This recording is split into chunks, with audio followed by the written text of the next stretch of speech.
আসসালামু আলাইকুম, আমি অর্ক। তো দেখতেই পাচ্ছেন আমার সাথে কে আছে, আমাদের রাজশাহীর আসিফ হুজুর আছে। তো হুজুরের সাথে দেখা করে অনেক ভালো লাগছে। আর হুজুরকে আমি বলেছিলাম কালকে রাতে এমনি যে দেখা করা যায় কিনা, মানে নামাজ শেষে। তো হুজুর আলাদা একটা সময় দিয়েছে, আমাকে খুবই খুশি হয়েছি। আমি এক্সপেক্ট করিনি এত কিছু যে আলাদা সময় দিবে। তো ধন্যবাদ হুজুর আমার সাথে দেখা করার জন্য। তো হুজুর আমাদের রাজশাহীর আপনারা অনেকেই জানেন, অনেকে জানেন না। তো হুজুর রাজশাহী শহরটা আপনার কাছে কেমন লাগে? আর রাজশাহী একটা ব্র্যান্ড, এটা আমরা জানি, আপনি নিজেই বলেছেন, আর এটা আমরা মানি। জি জি জি। এমনি কেমন লাগে রাজশাহী শহর? রাজশাহী শহরকে আই লাভ মাই সিটি, এটা তো অনেক অনেক ভালো লাগার শহর। সবচাইতে ভালো লাগে রাজশাহী হচ্ছে ক্রাউড মুক্ত একটা জায়গা, কোনো ক্রাউড নেই, গ্যাঞ্জাম নেই, সাজানো গোছানো জায়গা। আর আমি গোটা বাংলাদেশের সবচাইতে মানসিক প্রশান্তি যেখানে খুঁজে পাই সেটা হচ্ছে রাজশাহীতে। মানসিক প্রশান্তি খুঁজে পাই, রাজশাহীকে আমি খুব ভালোবাসি। আর রাজশাহীর গরম নিয়ে কিছু বলেন, আমি এটা নিয়ে ভাবছি কয়েকদিন ধরে ভিডিও করবো, কিন্তু এখন বসে আছেন, এখন কিরকম গরম? প্রচন্ড গরম। শোনো, আমি তো অলওয়েজ বলি যে ব্র্যান্ড যেটা হয় এটা কলডে যখন দেয় না, সব দিক থেকে পারফেক্টলি দেয়, ঠিক আছে? রাজশাহী শুধু গরম না, যখন ঠান্ডা আসে তখন খুব ঠান্ডা পড়ে, গরম আসে খুব গরম পড়ে। রাজশাহী যখন যে দেয় সেটা বেস্ট লেভেল থেকে দেওয়া ট্রাই করে। এখানে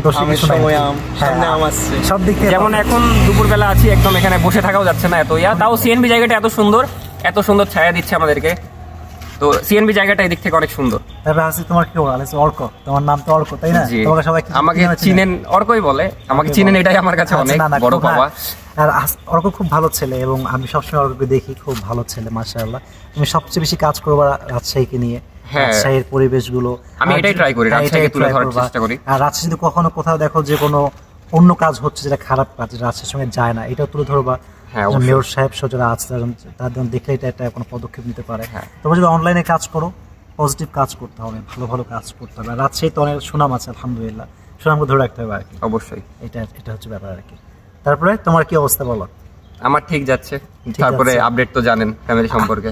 আচ্ছা, আমি ওর মায়ের জন্য দোয়া করি, আল্লাহর মাকে জান্নাত নসিব করুক। এবং পৃথিবীতে আসলে সবাই। আচ্ছা হুজুর, আমি একটা কথা বলি। আমি যে রিসেন্টলি লাস্ট ভিডিওটা দেখেননি হয়তো, মানে আমি আর কি চেষ্টা করি, ইয়াং জেনারেশন থাকে যারা মায়ের সাথে খারাপ ব্যবহার করে, বা এই জিনিসটা আমার খুব খারাপ লাগে। এই জিনিসটাকে আসলে যেন তারা একটু পজিটিভলি নেয় বা বুঝে, এই জন্য আমি কয়েকটা ভিডিও করেছি। তো এই জিনিসটা করা কি আমার ঠিক না ভুল? না, অবশ্যই তুমি ভালো কাজ নিয়ে কথা বলবা, মানুষকে ভালো কাজে মোটিভেট করবা, এটা অনেক ভালো কাজ। কারণ এটা আছেও যে এটাকে অনেকে না নেগেটিভ। দেখো, তোমরা অনলাইনে কাজ করো, অনলাইন জায়গাটাই হচ্ছে এরকম, কেউ নেগেটিভলি নিবে, কেউ পজিটিভলি নিবে। তুমি যদি ভালো কাজ করো, বাস তোমার কাজে তুমি ফোকাস করো, কারো কথায় কান দেওয়ার কোনো প্রয়োজন নেই আর কি। এটা হচ্ছে ব্যাপার। তো যাই হোক, অবশ্যই সাথে কথা বলে অনেক ভালো লাগলো। তো নেক্সট টাইম আবার আসবা, তোমার সাথে আবার দেখা হবে ইনশাআল্লাহ। এবং আপনারা সবাই সাপোর্ট করবেন ইনশাআল্লাহ। রাজশাহী ভালো কাজ করে, বদমাইশি করবা কম। হ্যাঁ, বদমাইশি মাঝে মাঝে করি, ছোট মানুষ, উল্টাপাল্টা কন্টেন্ট কম দিবে, সে কোনো সমস্যা নেই। এমনি খুব ভালো ছেলে, মাঝে মাঝে একটু হয়েছে। না ঠিক আছে, ইটস ওকে, তোমার বয়সটা তো এরকম, কোনো সমস্যা। আচ্ছা হুজুর, দেখা হলো, ভালো লাগলো, কোনো সমস্যা নেই ইনশাআল্লাহ। দোয়া করবেন আমার জন্য, অবশ্যই দোয়া থাকবে ইনশাআল্লাহ। সবার জন্য দোয়া, ভালোবাসা। আচ্ছা, তোমার জন্য দোয়া থাকবে ইনশাআল্লাহ। আচ্ছা।